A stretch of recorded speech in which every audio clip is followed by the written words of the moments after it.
beelaha degan darafka qorlugud ee SPP la yiraahdo waxa la leeyahay maxay ahayd inku difaac baynu hayn difaacaasina ku jiraynaa weerar manihin halka aad joogtaan iyo sida aad isku difaacaysaan waan ku kala taaganay waan ku taageerinaa kuwa kale soo weerarayna waxa la leeyahay war waxa niga soo horeeyay waa rag laba kala maxay ahaydeen xoog weynay waa la isku turayaa waxa la Soomaaliland maanta doorasho u darartay ninkastoo carqalad ku hayo carruurta dibul waxa la madaxweyne markii adiga lagu qabsan waayay 400 ka timid Laascaanood markii lagu qabsan waayay ummadii ku dhimatay Laascaanood ee askarta ahay alle reeray ka dhashay laftigooda askar bay ahay qaran laakiin reeray ka dhashay ee cidi ku xukumi weeyday ee cidi ku qabsan weeyday ee beel kastaba ay ka maqan yihiin tobanaan ka maqan yihiin tobanaan ka xidhan yihiin waa xaq inaad tiraadi toobay noqotay in adigu ku cad beesha bariga Hargeysa baa leeyahay codkii ay ugu balqaadeen xaashi gudoomiyaha xaashiye ha ka rumaysa baa leeyahay aniguna waxaan ka mid ahay rag la shaqeynaya guubaabinaya taageeraya waana soo fadhiya Suldaan Cabdiraxiin Saxardiid kaahin oo kamid ah madax dhaqameedka ugu tuka weyn Soomaaliland Suldaan waa ku soo dhaweynaya cilaf weyn wad la socotaayo waxa maalintii shalay heed lagu soo afjaray arintii nabadeynta ee labada beel ee wadaagta halka ku ahaa arintaas sidee bay kula muuqataa marka hore waxa salaamaya mujtamaca reer Soomaaliland dhamaantood gudaha dibadba labada waxaan u mahadnaqayaa wariye Yaasir iyo kamaradahayaha u mahadnaqayaa iyo bahda saxaafada dhamaanteed ta maxalliga ah iyo ta dawladda haddana soo noqdo su'aasha horta arintii cilaf weyn waxa ku soo dhamaatay guul arrin in badan ku taagnay Soomaaliland bay ahayd nabar ku taagan buu ahaa Soomaaliland arinta nabadda la soo xiray ee reer cilaf weyn aad baan u hambalyeynaya waxaan u hambalyeynaya labada guddi ee guddida beelaha qarxajis iyo guddida beelaha habar jeclo waxaan u hambalyeynaya boqor Buurmadow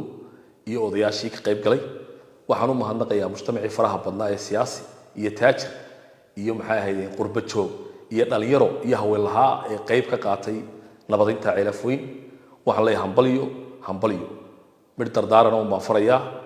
waxaan leeyahay nabadaas loo guntay bayna ugu taraanaysaa insha Allah wixii naga dhimanay insha Allah waynu dhameystiri doonaa halka waxa la guul iyo gobonimo ka timid waxaan si gaar ah u hambalyeynaya guddidii labada beelood ee inta badan waqtiga gelisay iyo nimankii ganacsatada ahaa iyo nimankii siyaasiyiinta ahaa ee juhdiga geliyeen waxa la hambaliyo nabadda cilaf weyn naga soo xirantay way naga soo gabagabooday wixii noo maartay haray noo qabyaan insha Allah bidillah doorashada ka dib insha Allah u gacan banaanan doonaa marka reer Sanaag waxaan leeyahay inta la gunta adkeeya Suldaan wala socotaayo madaxweynaha Burco ka hadlay waxa uu ku soo celceliyay arinta jabhadda buurta gacan libaax iyo sidoo oo kale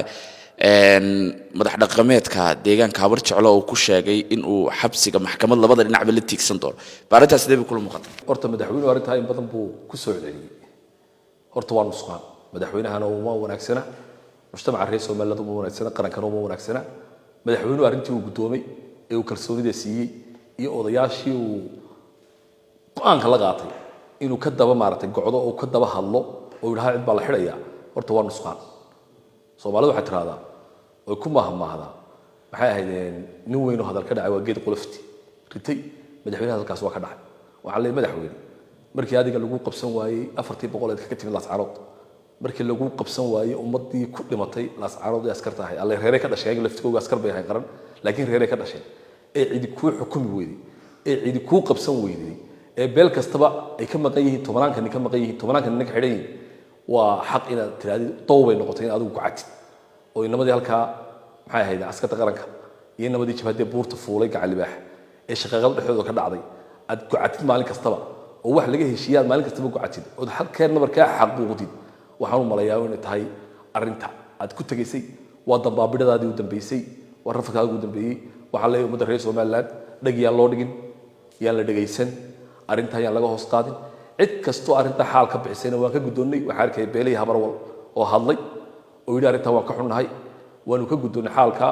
iyo apologize kaaba waana ku hagaagsantiin waana sidii la yeeli jiray umada reer Soomaaliland doorashadu dareeraysan waxa leeyahay waa rafad ugu dambeeyay dawladda iyo xisbiga kulmiye 15 sano ay nagu rafanayay ilaahay bayna dhaafinaya deesha guntiga hal iska giijo hal la abaabulo gacan buu ku yimid cod baynu ku ridaynaa wixii ka horna iska dhaga tira nin kasto meel xoqonayo 10 cishaa ka hadhay sanduuqay sultaag ina dhaafiya baan la yaabo Suldaan ugu dambeyntii wala socotaayo deegaanka Shangeed oo shaqaaqaya ilaa hadda ka socota saaka ilaa maanta oo u dhaxaysa ciidanka SSB iyo sidoo kale ciidamada khaatumo oo iyagu soo weeraray dadka doorasho iyadoo muddo 2 wiig ka harsan tahay bal in halka shaqaaqa ka soo cusbanaad sidee kula muuqata fariinta diris maxay noqonaysaa horta arinta ka dhacday maanta deegaanka ka dhacday Buuhoodle iyo inta u dhaxaysa Qorolugud waxa la yarto ummadii ku dhimatay Ilaahay u naxariisto nin kasto arinta ka dambeeyay oo carqaladaas soo abaabulay waxa leeyahay Ilaahay ummadda ka qabto